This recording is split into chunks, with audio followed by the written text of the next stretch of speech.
deixa eu demonstrar para vocês a sistemática da aula. Eu sempre tenho uma bronca aqui, porque eu quase nunca me acerto. Aqui, aula. Então, tá. Só para vocês, quem puder me confirmar, tá aparecendo um arquivo de Word para vocês? Alguém fala para mim. Sim, professor, sim. Sim, professor. Tá, então muito obrigado. Então a ideia é que esse arquivo de Word ele vai servir como nossa lousa, né, como nosso quadro negro.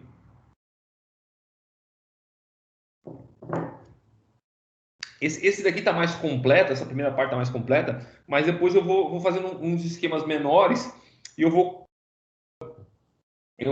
complementando durante a aula. Daí no final, quando eu for postar o vídeo, eu vou postar também as anotações que a gente fez durante a aula, tá? Então vocês vão ter acesso tanto à gravação da aula quanto a essas anotações que a gente vai fazendo no decorrer da disciplina, tá certo? Bom, deixa eu explicar para vocês então o conteúdo de direito eleitoral. O que a gente vai trabalhar na disciplina de direito eleitoral aqui? O que a gente vai tentar trabalhar, pelo menos, tá? Bom, a primeira coisa que a gente vai fazer, a gente vai traçar aqui os fundamentos do direito eleitoral. Primeiro os fundamentos constitucionais e depois o conceito de direito eleitoral, quais são as fontes do direito eleitoral, quais são os princípios que regem o direito eleitoral. Depois a gente vai trazer as instituições, tá, eleitorais. Ou seja, o que é e como funciona a Justiça Eleitoral, o que é e como funciona o Ministério Público Eleitoral, o que é e como funcionam, como se organizam os partidos políticos. Tá? Então, o segundo momento é esse. Terceiro momento é falar em sistemas eleitorais. Eu vou tentar explicar para vocês, nem sempre é fácil, tá? O que é o sistema majoritário e o que é o sistema proporcional. Como se elege um cargo, alguém para um cargo no Poder Executivo, né? Então, o chefe do Executivo, prefeito municipal, governador do Estado ou do Distrito Federal e o presidente da República, e como se elege um deputado estadual, um deputado federal ou um vereador. Tá? O senador ele se elege mais ou menos no mesmo molde do chefe do executivo. Tá? Aí depois vai falar sobre coisas tipo alistamento eleitoral, condições de elegibilidade, causas de inelegibilidade, lei da ficha limpa. Tá? A gente vai falar sobre processo eleitoral, abuso de poder, o que é o abuso de poder econômico, o que é abuso de poder político. Pode existir um abuso de poder religioso? Tá? Fica aqui a pergunta. Né? A gente vai ver como é que funciona o procedimento de registro de candidatura, a forma como eu posso impugnar um pedido de registro de candidatura. Tá? A parte que eu mais gosto, que é a parte de financiamento de campanha. Tá? Ou seja, quais são as fontes de recurso de uma campanha, no que pode ser gasto. Tá? O fundo eleitoral, a verba que eu arrecadei para a campanha e como se faz a prestação de contas. Tá? Depois, a gente vai falar sobre pesquisa eleitoral e propaganda eleitoral. Tá? Pesquisa eleitoral e propaganda eleitoral. Depois, a gente vai falar sobre a eleição em si. Tá? Sobre a eleição em si. Tá? Sobre questão de invalidade ou anulabilidade de voto. E se for possível, eu acredito que não vai ser, infelizmente, né? A gente vai falar também sobre as ações eleitorais, o processo, tá? Judicial eleitoral. Então, essa é a englobar então, a nossa disciplina. Perfeito? Tá? Bom, hoje a nossa aula ela vai tratar, tá, dos fundamentos, dos pressupostos constitucionais do direito eleitoral. Tá? E também do conceito de direito eleitoral, as fontes de direito eleitoral, que é uma coisa muito importante, tá? As fontes de direito eleitoral, e também, por fim, tá, os princípios, alguns dos princípios constitucionais do direito eleitoral. Vamos começar então com os pressupostos constitucionais do direito eleitoral. Então, o pressuposto essencial, tá, constitucional do direito eleitoral é a ideia de direito político. O que é direito político? Trago aqui um conceito para vocês.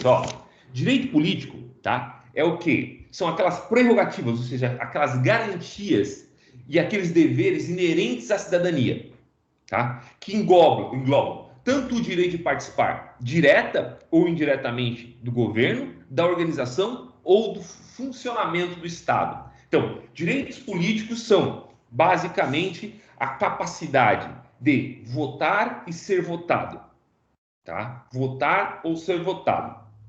Não participar direta ou indiretamente do governo. Claro que não só isso, né? A gente sabe que os direitos políticos, lá no artigo 14 da Constituição Federal, eles englobam, além do sufrágio, ou seja, o direito de votar e ser votado, tá? Também a possibilidade de participar naquilo que a gente chama de mecanismos de democracia semidireta. Né? Os mecanismos de democracia semidireta são o quê? Ora, são o plebiscito, o referendo, a iniciativa popular, tá? Tudo isso também engloba direitos políticos. Mas especificamente para nossa disciplina, o que importa é esse direito de sufrágio, o direito de votar e ser votado, que está no caput do artigo 14 da Constituição Federal. Tá? Então, beleza. Tá? Eu destaquei aqui, esses direitos políticos são direitos fundamentais, tá? Direitos fundamentais de primeira geração ou dimensão. Depende do autor que vocês usam, né? E são essencialmente direitos negativos, tá? Direitos negativos. Esses direitos são previstos constitucionalmente, então aqui já tem um pequeno ponto importante. A gente vai encontrar esses direitos previstos nos artigos 14 a 17 da Constituição Federal, 14 a 17 da Constituição Federal, tá? E também eles vão ser reconhecidos, tá? Em várias declarações internacionais, tratados internacionais, em que o Brasil, que são ratificados pelo Brasil, especialmente a Declaração Universal dos Direitos do Homem, tá? De 1948, tá? E o Pacto sobre Direitos Civis e Políticos de 1966, tá? Mas não só. Também vocês vão encontrar isso também no Pacto de San José da Costa Rica, na Convenção Internacional da Pessoa sobre Deficiência. Tá? Todos esses tratados internacionais, eles de alguma forma acabam repercutindo também nesses direitos fundamentais que são os direitos políticos. Tá? Por exemplo, o artigo 21 da Declaração Universal dos Direitos do Homem, ele fala assim, ó, cadê meu artigo 21? Aqui, tá? Toda pessoa tem direito de tomar parte na direção dos negócios públicos do seu país, quer diretamente, quer por intermédio de representantes livremente escolhidos. Toda pessoa tem direito de acesso em condições de igualdade às funções públicas do seu país. A vontade do povo é o fundamento da autoridade dos poderes públicos e deve exprimir-se através da eleições honestas, a realizar-se periodicamente por sufrágio universal igual, com voto secreto ou segundo processo equivalente que salvaguarde a liberdade do povo. Esse é o artigo 21 da Declaração Universal dos Direitos do Homem, lá de 1948. Tá? O artigo 25 do Pacto sobre Direitos Civis e Políticos, de 1966, ele também vai num sentido semelhante. Tá? Ele fala o seguinte, ó, todo cidadão terá o direito e a possibilidade, sem qualquer forma de discriminação, mencionado no artigo 2º, e sem restrições infundadas, de participar da condução dos assuntos públicos, diretamente ou por meio de representantes livremente escolhidos, de votar e de ser eleito em eleições periódicas, autênticas, realizadas por sufrágio universal e igualitário, e por voto secreto, que garantam a manifestação de vontade dos eleitores. E, por último, ter acesso em condições gerais de igualdade às funções públicas do seu país. Tá? Então, vejam só, esses são os reflexos internacionais dos direitos políticos. Tá? Bom, basicamente, por essa leitura que eu fiz para vocês aí, desses dois dispositivos do direito internacional, né, da Declaração Universal dos Direitos do Homem e do Pacto sobre Direitos Civis e Políticos, tá? A gente vê que o âmbito de proteção dos direitos políticos é especialmente o direito ao sufrágio. Não só, mas especialmente o direito de sufrágio. Bom, esse direito de sufrágio, tá, ele se caracteriza, tá, pelo direito de votar, que é o que a gente chama de capacidade eleitoral ativa. Tá? Capacidade eleitoral ativa, que é aquilo que está lá no parágrafo 1º e seguintes do artigo 14 da Constituição Federal. Tá? Que tem lá as regras de alistabilidade. Tá? Então, as regras de alistabilidade. Tá? Ou seja, as condições em que eu posso me alistar, quem pode se alistar para ser eleitor. Tá? E também tratam da capacidade eleitoral passiva, que daí são as condições de elegibilidade, que estão lá do parágrafo 3º ao parágrafo 9º, tá? Do artigo 14 também. Então, do artigo 14, eu vou ter a a parte que trata da capacidade eleitoral ativa, as regras de alistabilidade, quem pode ser eleitor no Brasil, e também dos parágrafos 3º a parágrafo 9º, a capacidade eleitoral passiva, que é quem pode ser eleito, ou quem pode ser candidato a um cargo eletivo. É melhor dizer assim, né? Eu não tenho condições de elegibilidade que devem ser cumpridas, tá? Condições de elegibilidade que são constitucionais, que é o caso do parágrafo 3º ao parágrafo 9º, né? E tem condições de inelegibilidade que são legais, são infraconstitucionais, que é o caso da, vai ser bastante falado aqui nas nossas aulas, da Lei Complementar número 64, tá, de 1990, que é a Lei das Inelegibilidades, que foi complementada e foi tornada mais rígida, né, pela lei Complementar número 135, que é a Lei da Ficha Limpa, né, que criou lá novas condições de inelegibilidade. Tá? Então, esse é o âmbito de proteção desses direitos, tá? Desses direitos políticos. Bom, eu sei que isso daqui é matéria que vocês já estudaram lá em Direito Constitucional e talvez seja redundante, ou talvez não, porque, na verdade, já faz um certo tempo que vocês tiveram essa disciplina, a maior parte de vocês acreditando na nona fase ou até na 10ª, né? Que é a questão da privação dos direitos políticos. Tá? Vejam só, a Constituição Federal ela estabelece, tá, algumas situações em que um brasileiro, um cidadão, pode ser privado dos seus direitos políticos. Tá? Por quê? Ora, porque o direito político, como de resto todo direito fundamental, tá, não é absoluto. Tá? Então, lá no artigo 15 da Constituição Federal, eu vou ter situações em que, ou hipóteses em que um cidadão pode ser privado definitiva ou temporariamente dos seus direitos políticos. Tá? Quando há a perda, tá, de um direito político, artigo 15, incisos 1 e 4, a gente vai falar então de privação definitiva de direito político. Quando há suspensão, aí os incisos 2, 3 e 5 do artigo 15, a gente vai falar em privação temporária de direito político. Tá? Então, o que a gente não tem, tá? O que a gente não tem é a cassação de direitos políticos, que está lá no caput do artigo 15. É vedada a cassação de direitos políticos. Cassação. Então, não pode ter um ato unilateral do Estado, fora as situações descritas nos incisos 1 e 4, tá? 1 e 4, e que ainda permitem, né, em algumas situações, a retomada dos direitos políticos, tá? Mas não pode ter uma hipótese que o Estado unilateralmente retira de um cidadão o direito político, tá? Isso é uma resposta, obviamente, a dispositivos da Constituição anterior à Constituição de 88, que é a Constituição de 67 e 69, né, que permitia, na verdade, mais do que a Constituição, os atos institucionais que permitiam que o Estado ele cassasse direitos políticos. Não pode isso, em hipótese nenhuma, na atual ordem constitucional. O que pode é o quê? Haver uma perda em definitivo dos direitos políticos. Em quais situações? Primeiro, quando há o cancelamento de naturalização, tá? Na forma do artigo 12, parágrafo 4º do inciso 1º, desculpa, do parágrafo 4º do artigo 12, que diz assim, ó, cadê aqui? Então, será declarada a perda de nacionalidade brasileira que tiver cancelado sua naturalização por sentença judicial, em virtude de atividade nociva ao interesse nacional. Então, é aquela pessoa que ela foi naturalizada brasileira, tá? Ela foi naturalizada brasileira, ela não é, tá? Não é brasileira nata, né? E aí ela tem um cancelamento da sua naturalização porque ela desempenha uma atividade nociva ao interesse nacional. Por exemplo, vamos dizer que ela faça um estrangeiro se naturaliza brasileiro e começa a se envolver numa atividade terrorista no Brasil, visando, por exemplo, derrubar o governo federal, né? Instituir uma nova forma de governo que não acaba prevista na Constituição. Bom, daí a gente vai estar diante da possibilidade de alguém ter sua nacionalidade cancelada.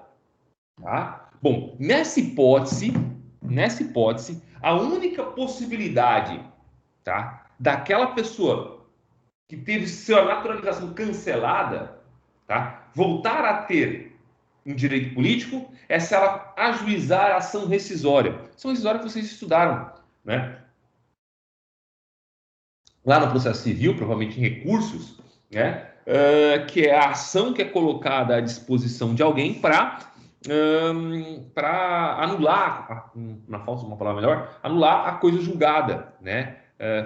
Não é flexibilizar, anular a coisa julgada mesmo. Então, quer dizer, quando uma decisão transitou julgado, eu quero alegar, por exemplo, que houve um erro material, ou, sei lá, uma incompetência, um desatendimento a uma norma específica da lei ou da Constituição, e daí eu vou lá e busco, né, rescindir a coisa julgada. A única possibilidade, então, daquela pessoa que teve sua naturalização cancelada, perdeu seus direitos políticos, voltar a ter direitos políticos, é por meio de ajuizamento de ação rescisória naquele prazo de 2 anos a partir do trânsito em julgado da sentença. Tá? Bom, uma segunda hipótese de perda de direito político, tá? Que ela é definitiva, mas não é definitiva. Tá? Ela é temporária também, porque basta que se cumpra, né, a obrigação. Então, recuso em cumprir obrigação a todos imposta ou prestação alternativa. Tá? Em que possibilidade, então, eu posso ter a perda do meu direito político? Ora, quando eu deixo de, por exemplo, me apresentar ao alistamento militar obrigatório, né, no ano que eu estou para complementar 18 anos. Ou então, quando eu deixo de votar nas eleições. Tá? Nessas situações, eu tenho a perda em definitivo do meu direito político. Mas não é uma perda em definitivo, por quê? Porque basta que eu regularize a minha situação. Tá? Eu me submeta à prestação alternativa. No caso, por exemplo, eleitoral, se eu não participei do último pleito, vamos dizer, não participei do segundo turno das eleições de 2018, né? Ora, para que eu possa ter os meus direitos políticos restabelecidos, para inclusive votar e ser votado agora na eleição de 2020, né, bastava, na verdade, que eu tivesse recolhido o valor da multa, que é, não sei quanto é que está o valor da multa agora, mas eu acho que é 3 e alguma coisa, né? Nos termos da legislação, tá? Nos termos da legislação, pronto, daí eu tenho readquirido. Mas enquanto não houver, né? Enquanto não houver, e se eu nunca pagar essa multa, se eu nunca restabelecer minha situação junto à Justiça Eleitoral, bom, eu vou ficar sempre, o resto da minha vida, privado dos meus direitos políticos. Tá? Por isso, é perda. Né? É diferente das hipóteses dos incisos 2, 3 e 5, tá? Do artigo 15. Porque nesses casos aí, existe um limite temporal, tá? Em que os meus direitos vão ficar suspensos. Tá? Por isso que a gente fala em suspensão e não em perda. Tá? Ora, então vamos lá. Quais são as hipóteses? A primeira hipótese de suspensão do direito político é a incapacidade civil absoluta. Tá? Incapacidade civil absoluta.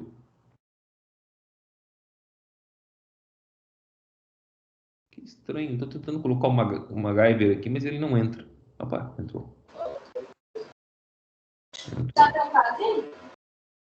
Beleza. Bom, então tá. Já que eu estava na história aqui, a gente tem que fazer essas interrupções. Tá, incapacidade civil absoluta. Então, olha só. Hoje, por força do Estatuto da Pessoa com Deficiência, tá? E por força da Convenção Internacional sobre Direitos da Pessoa com Deficiência, tá? As únicas hipóteses, a única hipótese de incapacidade civil absoluta no direito brasileiro são aqueles indivíduos menores de 16 anos, tá? O artigo 3 do Código Civil, tá? Então, até 2015, então, até a edição da Lei 13.146, eu tinha ainda, né, como incapazes, absolutamente incapazes na legislação brasileira, né? Deixa eu ver se esse meu código aqui, acho que o meu Vademec, ele é de 2015. Vamos ver se ele está atualizado ou não. Tá? Não está atualizado. Então aqui, ó, os menores são absolutamente incapazes, essa redação originária do artigo 3º do Código Civil. São absolutamente incapazes de exercer pessoalmente os atos da vida civil. Os menores de 16 anos, os que por enfermidade ou deficiência mental não tiverem necessário discernimento para a prática desses atos, e os que, mesmo por causa transitória, não puderem exprimir sua vontade. Hoje, por força da incorporação no direito brasileiro, tá, da Convenção Internacional sobre Direitos das Pessoas com Deficiência, né, e essa incorporação se dá pelo Estatuto da Pessoa com Deficiência, a Lei 13.146, né, as duas últimas hipóteses, os incisos 2 e 3, foram revogados, de forma que a única forma de incapacidade civil absoluta admitida no direito brasileiro são os indivíduos menores de 16 anos. Tá? Então, só eles é que não podem votar ou ser... Não, votar, não podem votar. Tá? Dos 16 aos 18, tá? 16 aos 18, existe o voto facultativo. Tá? Todo o resto de pessoas, tá? Todas as outras pessoas, elas vão ter possibilidade de votar. Tá? E a legislação eleitoral, a resolução que está aqui, ó, a resolução 23.381 de 2012, tá? Ela diz que o poder público deve garantir às pessoas com deficiência o direito de votar e ser votada. Tá? Direito de votar e ser votado. Então, veja, isso implica que, por exemplo, as pessoas com deficiência, elas têm um prazo para avisar a Justiça Eleitoral que elas possuem algum tipo de deficiência, para que a Justiça Eleitoral possa adaptar a zona eleitoral onde ela vai votar, a sessão eleitoral onde ela vai votar, às suas condições de deficiência, para que ela possa exercer o seu direito. Então, evitar, por exemplo, lugares que tem escada ou arranjar acessos alternativos para essas pessoas, né? Então tem um prazo ali que tem que ser avisado, que eu não lembro qual é, mas está nessa resolução 23.381 do TSE, tá? E aí, olha só, tá aqui, ó, a deficiência somente é hipótese de suspensão de direitos políticos quando a pessoa se tornar completamente inapta a formar sua vontade. Quando isso ocorrer, o juízo civil que decretar a interdição deverá informar a Justiça Eleitoral, que excluirá o indivíduo do rol dos eleitores. Então, necessariamente, tá? Para que uma deficiência ela implique suspensão de direito político, tá? A pessoa tem que ser incapaz de manifestar sua vontade, tá? E essa incapacidade não é assim, porra, eu vou lá e faço uma declaração e pronto, tá? Ela tem que ser reconhecida numa ação de interdição. O juiz que declarar a interdição e daí, então, determinar um curador para essa pessoa, tá? Ele vai comunicar, então, o juízo civil vai comunicar à Justiça Eleitoral da suspensão dos direitos políticos dessa pessoa, tá? Então, irá excluir. Está lá no artigo 71, inciso 2º e parágrafo 2º do Código Eleitoral, tá? Lei 4.373. Não, 4.737. Troquei o 7 no lugar. 4.737. Tá? Então, essa é a primeira hipótese de suspensão. Segunda hipótese de suspensão é a condenação criminal transitária em julgado. Olha, nós não estamos falando em ficha limpa. Tá? Uma coisa é a ficha limpa, que cria, ou a ficha suja, na verdade, que cria uma condição de inelegibilidade. Tá? Uma condição de inelegibilidade. Outra coisa é a perda, a suspensão dos direitos políticos, que é mais ampla, porque a ficha limpa, a ficha suja, na verdade, a perda da condição de elegibilidade, ela me faz perder o direito de ser votado, mas não me faz perder o direito de votar. Tá? Agora, uma condenação criminal transitária em julgado, ela suspende meus direitos políticos. Tá? Suspende meus direitos políticos. E aí, eu perco o direito de votar e ser votado. Então, vamos pegar um caso mais célebre, né, que nós temos aí de aplicação da lei da ficha limpa. O caso do Lula. Tá? O Lula, ele tem uma condenação por um órgão colegiado de segunda instância. Fato. Tá? Isso faz com que ele tenha perdido uma condição de elegibilidade. Ele não pode ser eleito. No entanto, o Lula, tá? Ele pode sim ainda exercer o direito dele de votar. Tá? Por quê? Porque ele não teve ainda um trânsito julgado de decisão dele. Ou se, né? o Lula for condenado em definitivo, houver transjugado da sentença condenatória dele. E aí o que vai acontecer? Bom, daí ele perde, ele não pode ser votado e perde o direito de votar que ele ainda tem. Beleza? Tranquilo? Então tá. Vamos continuar aqui, ó. Então, após o trânsito julgada a sentença condenatória, o juiz criminal deverá comunicar à Justiça Eleitoral para fim de exclusão do condenado do rol dos eleitores. Então, vai lá, vai um ofíciozinho, tá? Para a Justiça Eleitoral informando que ele tem que ser excluído, né? Que aquele indivíduo tem que ser excluído do rol dos eleitores, da lista dos eleitores, tá? Bom, olha só. A suspensão dos direitos políticos, desculpa, ela é uma consequência secundária da condenação, é acessória à própria condenação. De modo que, e isso é importante, gente, de modo que, tá, ela não precisa ser mencionada no dispositivo da sentença.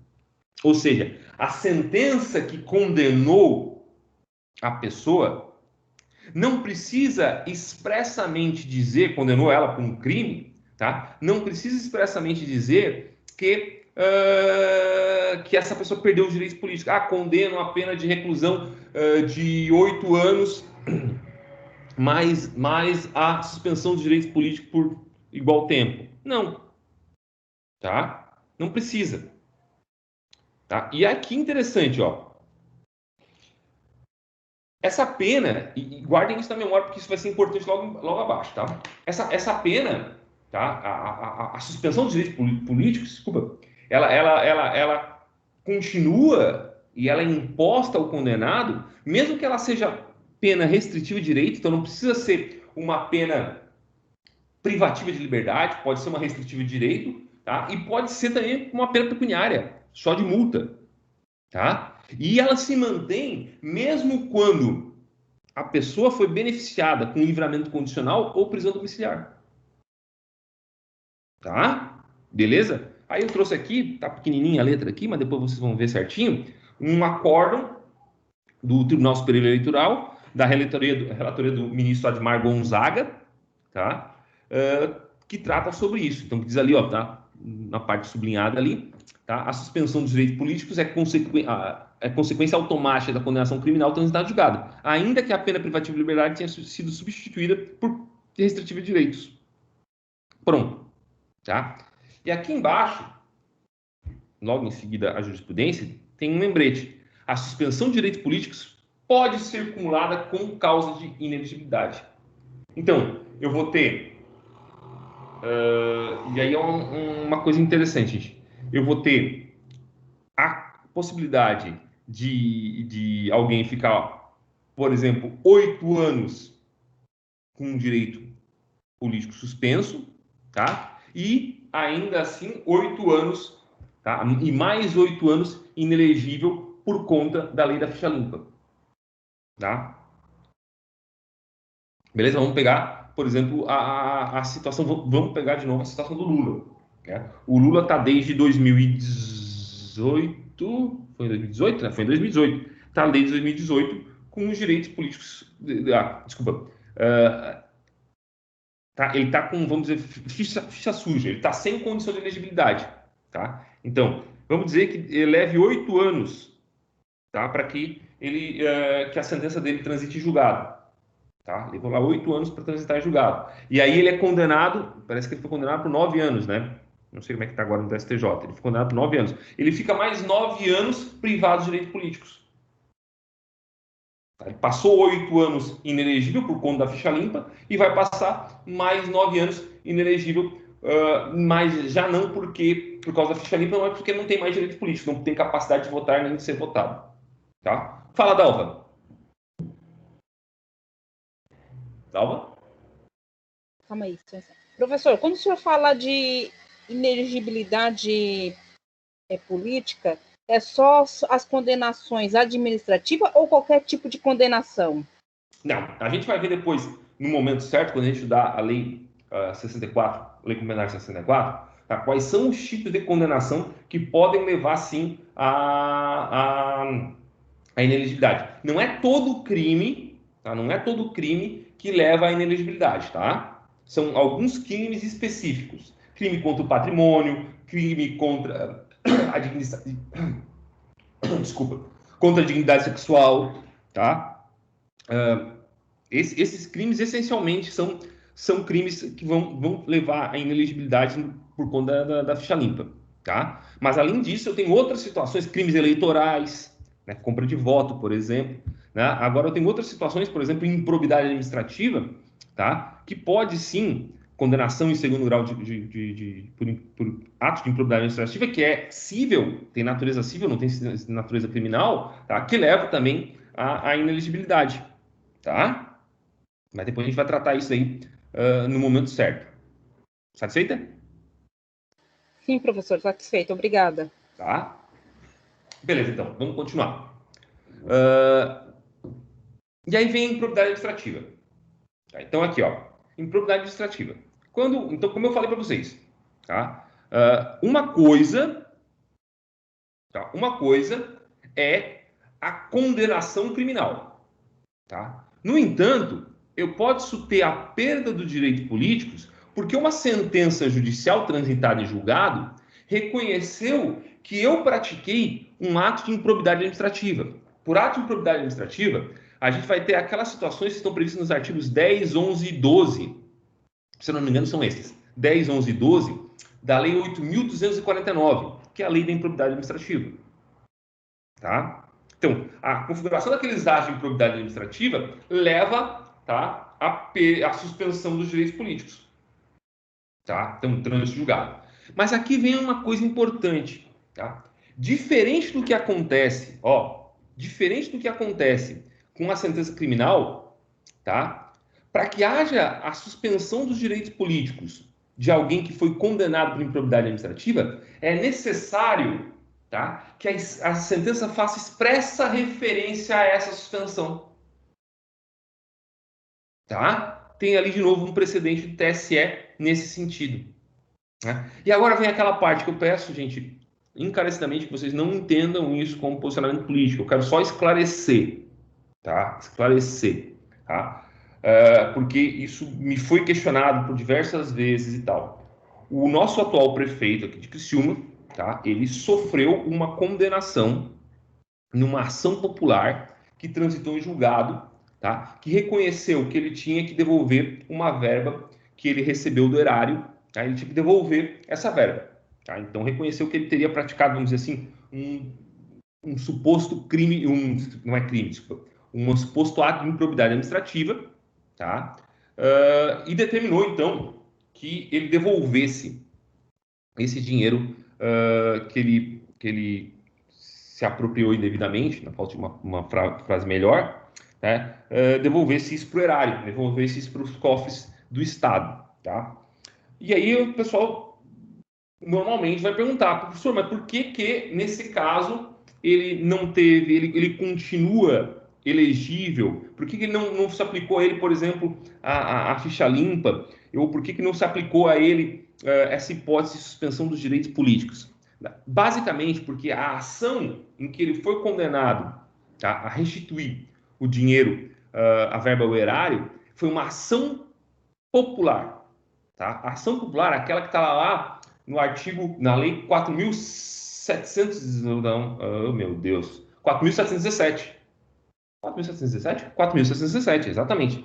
Tá? Então, essa lei da ação popular, e aí é um dado interessante, ela não tem o condão de condenar alguém por improbidade administrativa. A função dela, basicamente, é declarar um ato nulo, um ato administrativo nulo, e aí, eventualmente, se houve benefício econômico para alguém, obrigar esse alguém a devolver, né, restituir aos cofres públicos esse benefício, tá? Esse valor que ele ganhou a mais. Tá? E no caso, então, o nosso atual prefeito, ele só foi condenado para restituir o dinheiro. Disse, ó, aqui teve uma prática irregular, tá? Mas naquela ação especificamente, não tinha como se reconhecer um ato de improbidade administrativa. E só mandou ele devolver o dinheiro. Tá? Só mandou ele devolver o dinheiro. Pode ser que esse ato, até porque esse ato irregular, ele poderia decorrer às vezes, não necessariamente de dolo, eu não conheço a totalidade do processo, de dolo dele, mas simplesmente uma imprudência, de uma negligência por parte dele ou de algum assessor, de alguma coisa nesse sentido, tá? Então, deixar claro, por isso que nessa situação não houve, é porque ele não foi condenado em improbidade administrativa, tá? Ele só foi condenado a restituir o dinheiro. Uma ação de improbidade administrativa pode, sim, reconhecer o ato de improbidade administrativa, suspender os direitos políticos de alguém, de um administrador, e obrigar esse alguém a devolver dinheiro ao erário. A ação popular, não. A ação popular, ela não suspende direitos políticos, ela simplesmente anula um ato administrativo e, se for o caso, manda restituir ao erário os valores indevidamente auferidos. Tranquilo? Beleza? Tá? De novo, faço essa colocação aqui com o simples objetivo de tentar ser o mais didático possível. Tá? Então, no caso do nosso prefeito municipal, não há suspensão de direito político porque não houve reconhecimento de improbidade administrativa. Então, mesmo tendo transitado julgado. Tá? Tranquilo até agora? Estamos acertados aqui? Então tá. Olha só. Eu vou pedir um intervalo de 1 minutinho, tá, gente? 1 minutinho para pegar uma água, que a garganta tá seca. Tá? 1 minutinho para pegar uma água e eu já retorno em seguida, tá? Para continuar agora com essa segunda parte aqui, que é a parte que a gente vai tratar sobre o conceito de direito eleitoral, que é bem tranquilo, as fontes do direito eleitoral, que eu acho que é uma das coisas mais importantes para a gente discutir aqui, para vocês começarem a ter ideia de como funciona, tá, o direito eleitoral no Brasil, e daí depois alguns princípios do direito eleitoral, uns princípios, vamos dizer assim, princípios constitucionais do direito eleitoral, tá? 1 minutinho, tá? Aquele negócio de propaganda de TV, não saiam daí, tá? Que eu já volto. 1 minutinho.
Buenas, estamos de volta aí.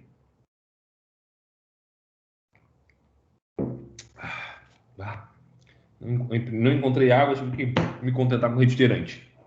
Mas vamos lá então. Onde é que nós estamos?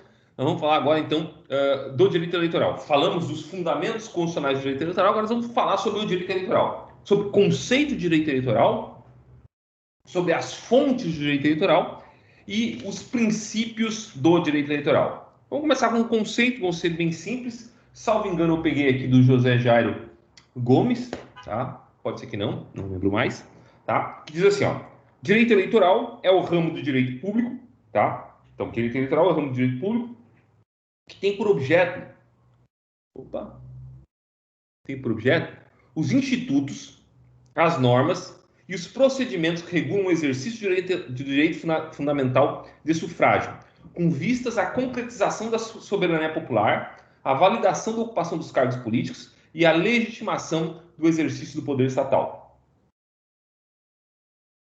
Então, é o ramo do direito público que tem por objetivo, ou por objeto de estudo, os institutos, as normas e procedimentos que regulam o exercício do direito fundamental de sufrágio, direito de ser votado, de votar e ser votado, com vistas à concretização da soberania popular, à validação da ocupação de cargos públicos e à legitimação do exercício do poder estatal. Então, basicamente, a ideia do direito eleitoral, tá, é estabelecer as condições de legitimidade do exercício do poder. Tá? Condições de legitimidade que passam, basicamente, pela soberania popular, pela concretização da soberania popular. Ou seja, para que haja uma compatibilidade, vamos dizer assim, na falta de uma definição melhor, uma compatibilidade entre a vontade do povo, tá? Entre a vontade do povo e a pessoa ou as pessoas que venham ocupar, né? Não uma compatibilidade de vontades, mas a compatibilidade entre quem o povo queria, vamos dizer assim, tá? E quem está exercendo o poder. Quem a maioria do povo queria que estivesse exercendo o poder e quem está de fato exercendo o poder. Tá? O Instituto de Direito Eleitoral, apesar de existir, obviamente, em todos os países vão ter normas que tratam, tá, de direito eleitoral, de formas de acesso aos cargos públicos, de condições de legitimação do processo eleitoral como um todo, ele ganha uma especial relevância no Brasil. Né? A gente sabe que o direito eleitoral no Brasil, especialmente a justiça eleitoral do Brasil, ela nasce numa condição histórica específica. Quer dizer, quando a gente tem a proclamação da República em 1889, a gente passa um período, tá, que a gente chama de República Velha, em que as eleições são meramente formais, tá? Em que a maior parte da população sequer participava do processo eleitoral. E quando participava, votava a cabresto. Né? Lembra lá do voto a cabresto. Né? Então, quando há a Revolução de 30, Getúlio Vargas, etc., né? Uma das grandes pautas que é levada em consideração por esses revolucionários, que na verdade é uma pauta já dos tenentistas lá durante a década de 20 do século XX, era justamente a moralização do processo eleitoral brasileiro, uma moralização que necessariamente tinha que passar pelo quê? Pelo direito. O Brasil é um país de bacharéis, né? E não tinha outra forma de regular a legitimidade do processo eleitoral, senão criando uma legislação eleitoral, tá, que garantisse, então, o exercício de fato da soberania popular. Né? E é o direito eleitoral, então, que estuda os institutos, tá, e as normas que tratam desse exercício da soberania popular. Tá? Então, é basicamente isso, a contextualização histórica que eu tenho que fazer para vocês. Tá? Bom, quais são as fontes do direito eleitoral? O direito eleitoral basicamente tem a fonte primeva, a mais importante de todas, que é a nossa Constituição da República Federativa do Brasil. Tá? Então, Constituição da República Federativa do Brasil. No caso, a nossa, né, apelidada aí, Constituição de 1988. Bom, onde é que estão as normas que tratam de direito eleitoral na Constituição da República Federativa do Brasil? Bom, tem um núcleo essencial que trata de direito eleitoral, que é o quê? O artigo 14, 15 e 16, que trata de direitos políticos, e o artigo 17, que trata dos partidos políticos. Isso sem dúvida nenhuma. Tá? Mas o próprio artigo 12, quando ele vai falar em nacionalidade, tá? Ele é necessário, ele é importante para o direito eleitoral. O artigo 22, quando ele trata artigo 22, inciso 1, da competência privativa da União de legislar sobre direito eleitoral, bom, ela está tratando de direito eleitoral também, é matéria de direito eleitoral ali, tá? O artigo 77, quando ele diz que o presidente da República será escolhido por sistema majoritário, tá? Ele trata de direito eleitoral. O artigo 45 e o artigo 46, quando ele fala da forma como vão ser eleitos os deputados federais e senadores, também trata de direito eleitoral. O artigo 27 da Constituição Federal, que fala como serão eleitos os governadores e os deputados estaduais, trata de direito eleitoral também, tá? O artigo 29, que trata lá da forma como são eleitos, eu não lembro os incisos aqui de cabeça, mas como são eleitos os vereadores e os prefeitos e vice-prefeitos municipais, trata de direito eleitoral. Então, a Constituição Federal e a própria parte que trata da organização da Justiça Federal, da Justiça Eleitoral, desculpa, tá? É norma de direito eleitoral. Então, a Constituição da República Federativa do Brasil, nesses artigos que eu citei aí, tá? Ela vai ser fonte do direito eleitoral. Por fonte, eu quero dizer, da onde vem o direito eleitoral. Tá? Da onde vem as normas do direito eleitoral. Então, inicialmente, obviamente, da Constituição da República Federativa do Brasil, lembrando lá da pirâmide do Kelsen, que não é do Kelsen, né? Que coloca lá a Constituição Federal como a mais importante, né? Hierarquicamente, a norma hierarquicamente superior, né? Não confundir com a norma fundamental. Bom, depois da Constituição da República Federativa do Brasil, tá? Eu vou ter os tratados e convenções,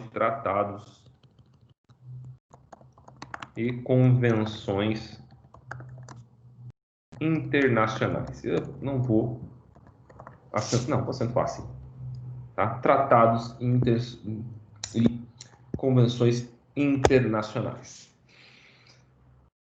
Vamos lá. Duas coisas. Primeiro, vamos citar quais são os tratados mais importantes, tá? Que tratam sobre direito eleitoral. Tá? O primeiro deles, eu já citei, a Declaração Universal dos Direitos do Homem, lá no artigo 21, tá? De 1948. Depois, a Convenção Americana dos Direitos Humanos, lá no artigo 23, trata também de direito eleitoral. Tá? O Pacto Internacional sobre Direitos Civis e Políticos, que eu já li também, o artigo 25.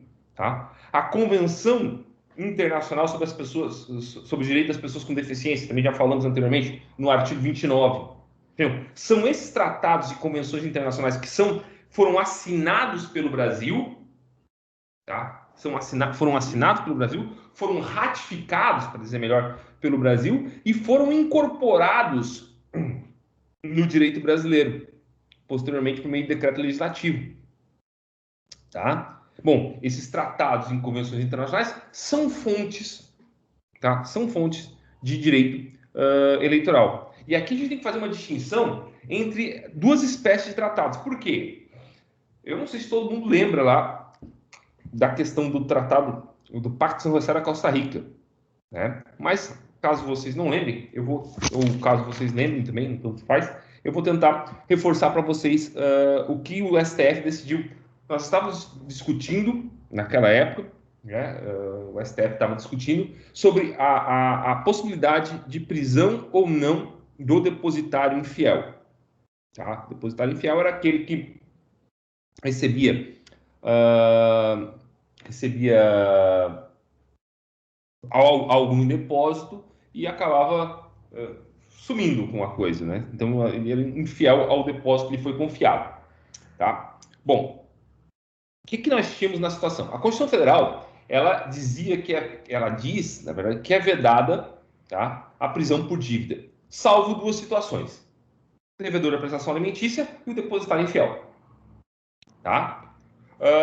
Na época vigorava, ou vigia, o Código, vigorava, eu acho, o Código Civil, de Processo Civil, desculpa, de 1973. E o Código Civil de 1973 estabelecia a prisão do depositário infiel, tá? Só que nesse meio tempo, o Brasil assinou essa convenção, esse Pacto de São José da Costa Rica, que eu não lembro de quando é, tá? Que vedava, tá? A prisão do depositário infiel. Aliás, outra forma de prisão civil que não a do devedor de prestação alimentícia, tá? E aí começou a se discutir sobre a validade. Meu Deus. Tá? Desculpem. Começou a se discutir sobre a validade da prisão depositária infiel prevista na Constituição, na Constituição Federal, não, no Código de Processo Civil de 73. E o STF assentou uma segunda tese, desculpa, o segundo entendimento. Tá? Tradicionalmente, quando a gente vê o ordenamento jurídico na forma de pirâmide, deixa eu desenhar aqui, tá?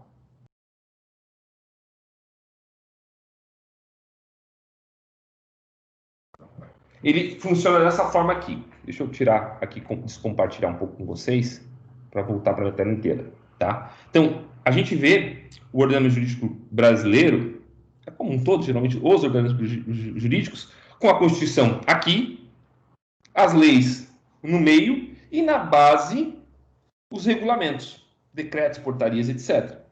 Tá? Bom, será que até seria assim, né? Bom, o que acontece?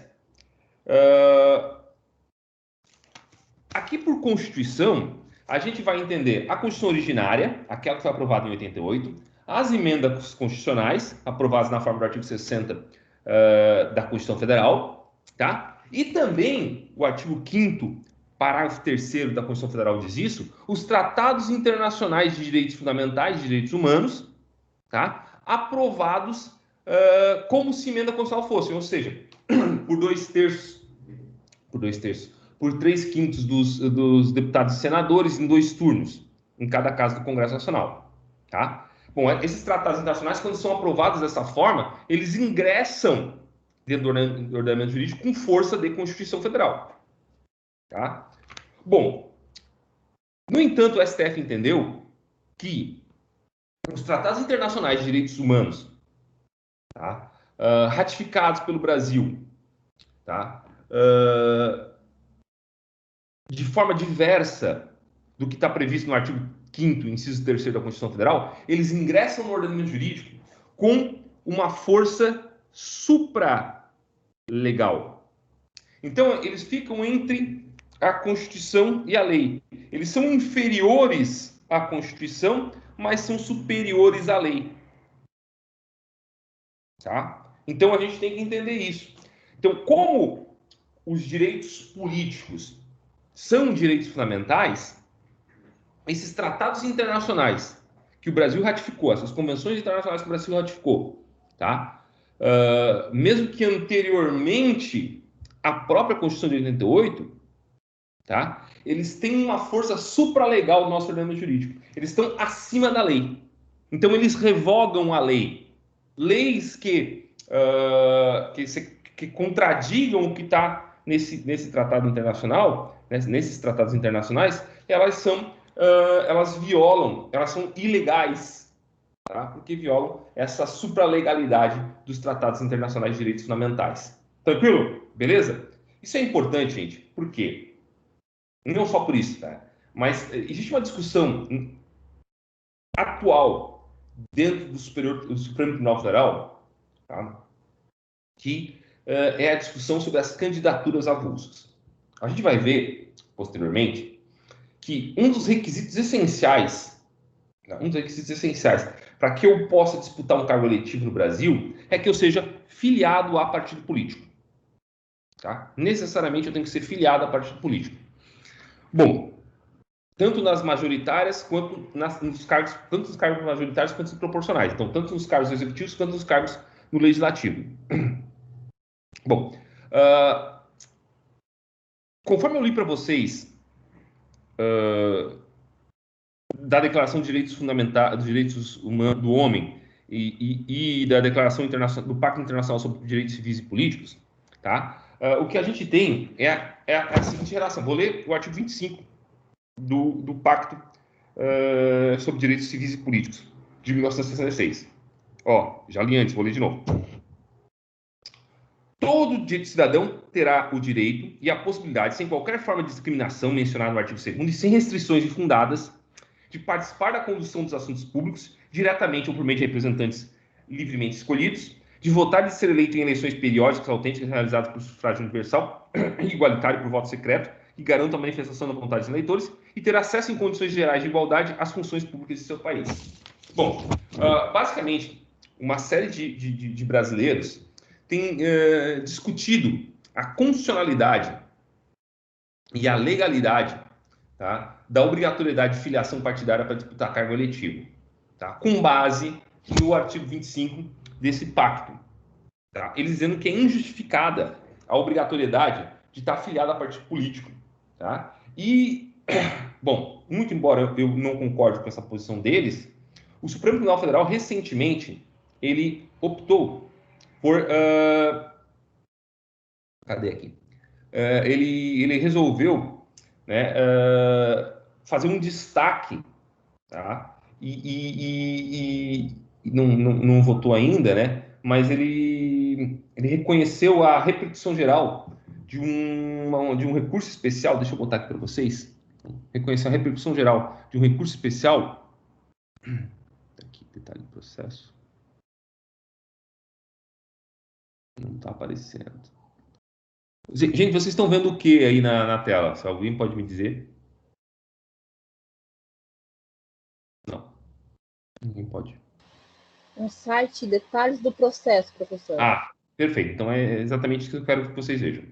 Tá, obrigado, Alva. Então, isso daqui, gente, é a emenda, tá, da decisão, então, o resumo da decisão do Supremo Tribunal Federal, que reconheceu a repercussão geral da questão aqui da candidatura avulsa. Olha só. Desculpa. Direito eleitoral, agravo em recurso extraordinário. Candidatura avulsa, questão de ordem. Perda do objeto do caso concreto, viabilidade e repercussão geral. Vamos lá. A discussão acerca da admissibilidade ou não de candidaturas avulsas em eleições majoritárias por inequívoca relevância política, reveste repercussão geral. Invocação plausível do Pacto de São José da Costa Rica e do padrão democrático predominante do mundo. Aliás, eu até errei o pacto aqui, não é o Pacto Civil dos Direitos Civis e Políticos, é o Pacto de São José da Costa Rica. Tá? Eventual prejuízo parcial do caso concreto subjacente a um recurso extraordinário não é impeditivo de reconhecimento da repercussão geral. Então, o Supremo Tribunal Federal, ele se prontificou a decidir, Deus sabe quando, né? Isso não ficou apontado, sobre a possibilidade ou não de termos candidaturas avulsas no Brasil, ou seja, candidaturas que não necessariamente, tá? Em que alguém necessariamente seja afiliado a um partido político ou tenha sido escolhido uma convenção por um partido político. Até pode ser uma pessoa filiada, mas que daqui a pouco, né, não foi escolhida pela convenção do partido político, de se lançar candidato a presidente da República, prefeito municipal ou governador do estado. E a base das pessoas que estão sustentando essa possibilidade é justamente um tratado internacional, Pacto de São José da Costa Rica, tá?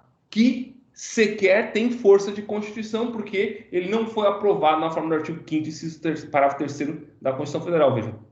Mas ele tem força supralegal no nosso ordenamento jurídico. Tá? Então, vocês veem como a gente conversa. Né? Tem vários autores, inclusive um advogado aqui de Santa Catarina, o Dr. Marcelo Pellegrino, meu colega de conselho estadual da OAB, inclusive, que ele discute a controle de convencionalidade da lei da ficha limpa, que ele diz que a lei da ficha limpa ela não se sustenta, tá? Ela seria contrária a esses tratados internacionais que o Brasil assinou, tá? Então ela seria inconstitucional, ela não seria inconstitucional, porque ela não estaria contra a Constituição em si, mas contra o conteúdo desses tratados. É até um livro bastante interessante que ele lançou, acho que recentemente, no ano passado. Eu acho que ficou lá no escritório, não está aqui na minha biblioteca. Eu estou meio que de mudança aqui. Acabei de mudar, então eu estou só com uma parte da minha biblioteca. Mas tem esse livro ali, é um livro bastante interessante. Quem se interessar pelo tema, dá até um bom TCC, um bom artigo para vocês. Bom, beleza. Então, essa é a segunda fonte. A terceira fonte, e agora eu vou voltar para o meu quadro branco aqui, para minha lousa. A terceira fonte do direito eleitoral brasileiro vai ser a legislação. A lei. Nossa. Legislação. Tá? Legislação eleitoral. Bom, vamos lá, gente. O que é importante a gente saber sobre legislação eleitoral? Tá? A gente tem várias legislações que tratam exclusivamente de eleição. Por exemplo, a gente tem o Código Eleitoral, que é a Lei 4.737 de 1965. A gente tem a Lei das Eleições, que regula todo o processo eleitoral, que é a Lei 9.504 de 1997. A gente tem a Lei das Inelegibilidades, que é a Lei Complementar número 64, que é de 1990. Tá? A gente tem a Lei dos Partidos Políticos,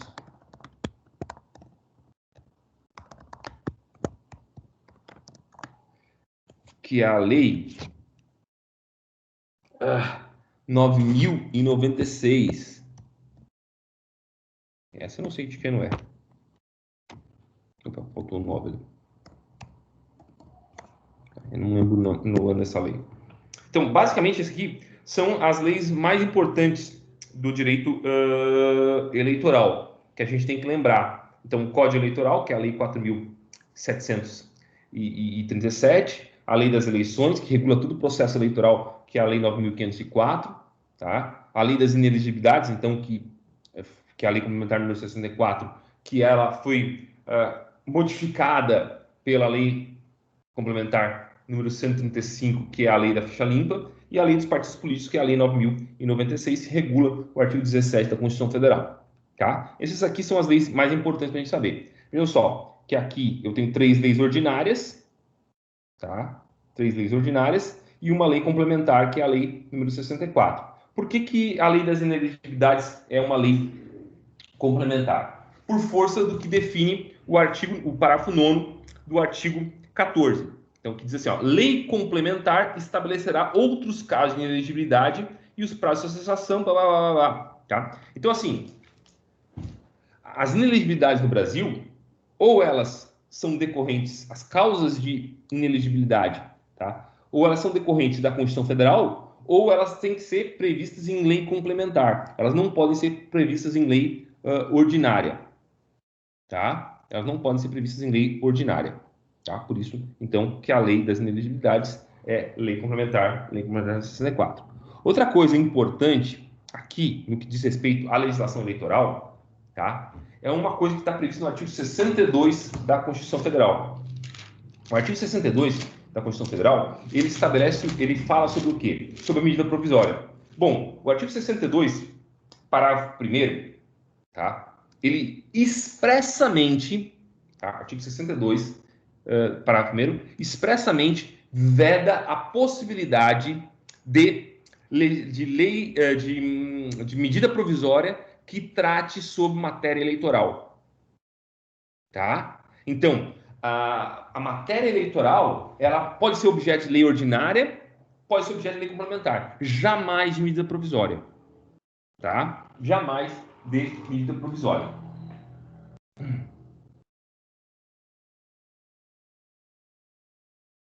Tá? Beleza? Então, vou botar aqui só para a gente não deixar passar. Não pode... Opa, não é ali. Não pode haver medida provisória sobre matéria eleitoral. Tá? Outra coisa que eu já destaquei ali antes também, não vou nem botar aqui, essa não vou botar destaque, é que só e somente, tá?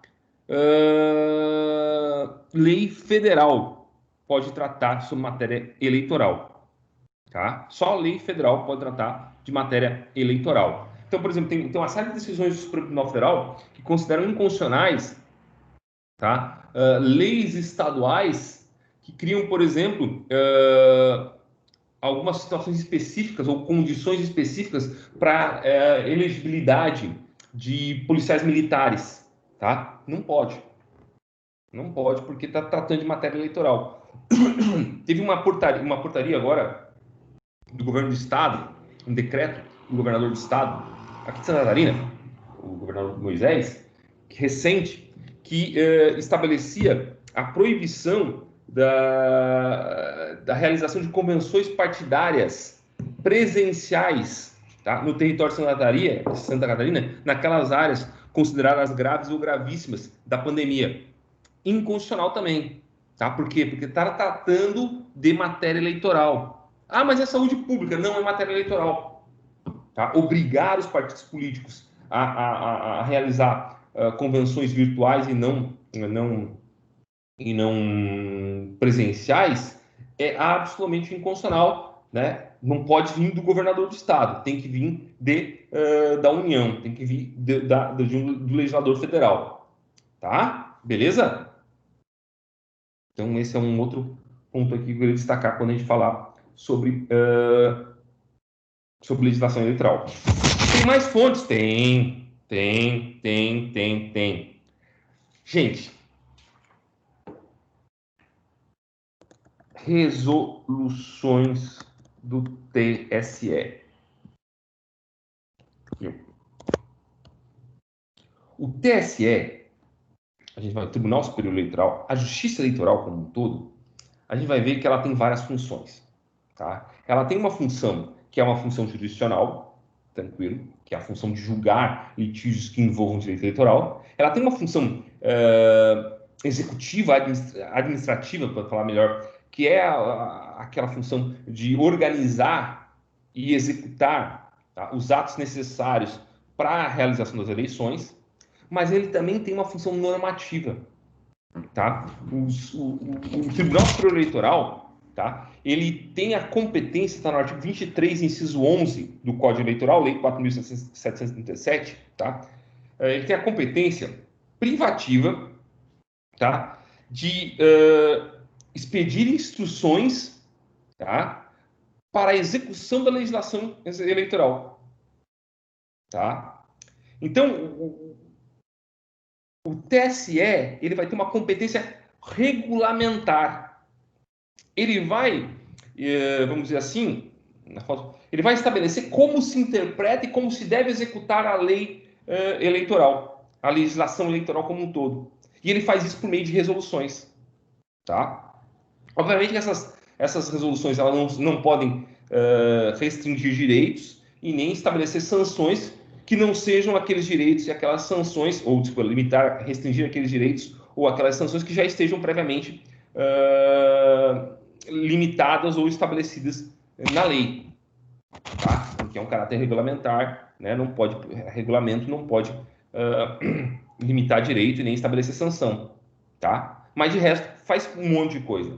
Por exemplo, para a nossa eleição agora de 2020, a gente tem uma série de regulamentos, de resoluções que tratam sobre propaganda eleitoral, prestação de contas, registro de candidatura,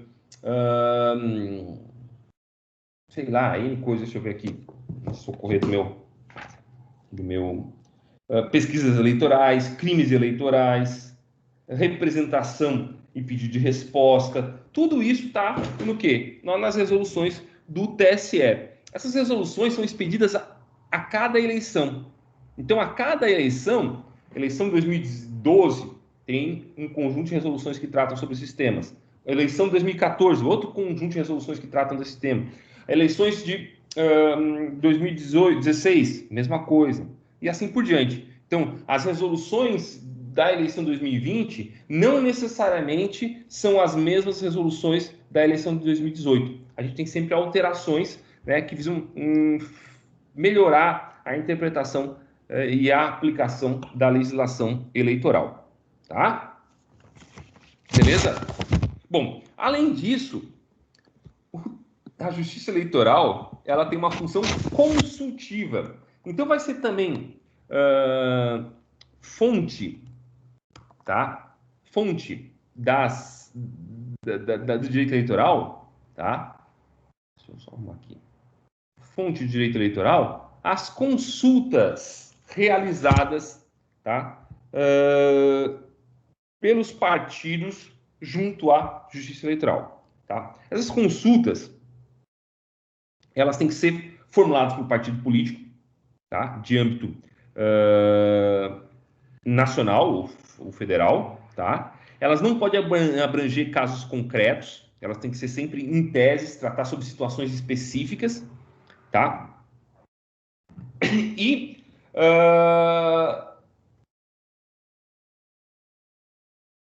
quando bom, vamos pegar um exemplo de consulta que foi realizada aqui que causa eventualmente alguma situação. Por exemplo, a questão da cota do fundo partidário, de destinação de parte do fundo partidário para candidaturas de negros, tá? Ela não está prevista na legislação, ela não está prevista em resolução do TSE, ela está prevista numa consulta que foi formulada, tá? Junto ao TSE. Tá? Outra situação agora, a realização de lives, tá? Pelas redes sociais, então de lives com participação de artistas, tá? A vedação da realização de lives com a participação de artistas, tá? Ela surge não da legislação eleitoral em si, mas de uma consulta que foi formulada pelo PSOL, né, junto ao TSE. Bom, essas consultas, então, elas são fonte do direito eleitoral. Tá? Beleza? E por fim, a última fonte que a gente vai estudar aqui são as súmulas e os precedentes do TSE e dos tribunais regionais, sempre arrumando para ter, eleitorais. Tá? Então, as súmulas e os precedentes, tá? Bom, do STF, né, também, principalmente do STF, do TSE e dos TRS, né? Então, eu vou ter súmulas e precedentes do STF, do TSE e dos TRS, tá? Então, a jurisprudência e as súmulas, tá? Que tratam de direito eleitoral, por óbvio, né? Além disso, aliás, só destacando que existe uma única súmula vinculante, tá, de matéria eleitoral, que é a súmula número 18. Deixa eu ler aqui ela para vocês. Cadê a súmula vinculante aqui? Oh, meu Deus. Súmula vinculante número 18, cadê? Então, que trata sobre a causa de inelegibilidade prevista no parágrafo 7º do artigo 14. Tá? A dissolução da sociedade ou do vínculo conjugal no curso do mandato não afasta a inelegibilidade prevista no parágrafo 7º do artigo 14. A inelegibilidade do parágrafo 7º do artigo 14 é aquela que diz que na mesma circunscrição, na mesma jurisdição eleitoral, né, a esposa de um prefeito ou de presidente da República, por exemplo, a esposa do Bolsonaro, por exemplo, tá? Ela não pode se candidatar a nenhum cargo, tá? Enquanto ele estiver no mandato. Ela é inelegível. Mas se eles se separarem, essa inelegibilidade continua durante o mandato. Tá? Então, mesmo lá no final do mandato, ela quer se agora em 2022, mesmo que o Bolsonaro não queira se reeleger e tal, ela está inelegível, ela não pode concorrer a nenhum cargo. Ah, professor, mas como é que fica o caso dos filhos do Bolsonaro, né, que um é vereador, um é deputado federal e o outro é senador. Eles podem se candidatar, mas eles só podem se candidatar aos cargos, tá, que eles estão atualmente ocupando. Então, o Carlos Bolsonaro só pode ser candidato, só pode ser recandidato, candidato novamente ao cargo de vereador. O Flávio Bolsonaro só ao cargo de senador e o Eduardo Bolsonaro só ao cargo de deputado federal, né? E aí a imprensa volta e meia, desconhecendo essas coisas, né? Volta e meia lança uns balões de ensaio. Porque o filho do Bolsonaro quer lançar o filho dele na carreira política. Não pode, tá? Ele é inelegível, tá? Então o filho dele, eu não sei que idade tem o filho mais novo dele, mas ele não pode concorrer justamente porque ele tem essa inelegibilidade do artigo 14, parágrafo 7, tá? Não pode concorrer a nenhum cargo político na jurisdição, na circunscrição eleitoral do mandato, né, do Bolsonaro, que no caso é nacional. Perfeito? Então tá, gente. Pensando.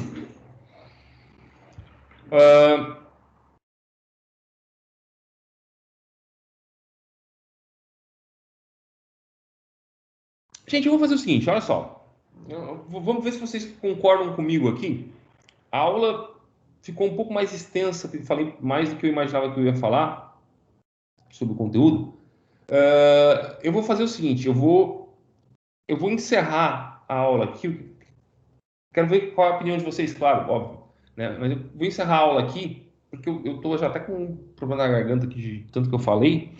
E a minha ideia era fazer uma aula de até 2 horas, né? E com o que eu tenho aqui a mais aqui, vai dar mais uns 40 minutos de 1 hora, entre 40 minutos e 1 hora. Então eu vou fazer o seguinte, eu encerro a aula aqui agora, faço um vídeo para a semana que vem, já com o resto desse conteúdo aqui e com a parte que trata da Justiça Eleitoral e do Ministério Público Eleitoral, que é uma parte bem pequena e bem... É questão de 30 minutos também. Eu faço em dois vídeos para facilitar a visualização de vocês. O que vocês acham? Pode ser assim?